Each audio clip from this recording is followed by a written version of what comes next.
Guys लहसुन पाड़ रही कुछ लहसुन देखो क्षण को बेटो छोको बेट गई देखो मंग लहसुन भी बेट गयो और टमाटर आ रहा है बहुत सारा।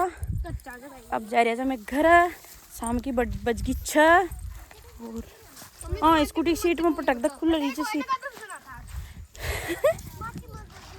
और देखो आज मैं सारी चिल्लर पाल्टी खेत ही नहीं मैं तो आना दो आज मैं वहाँ बेड़ो करया एक टिको जी ने बेड़ो करया।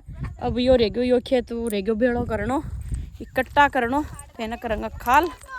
और आज चलते हैं घर पे क्योंकि खाना बनाना है। दीदी थोड़ी सी लेट आएगी।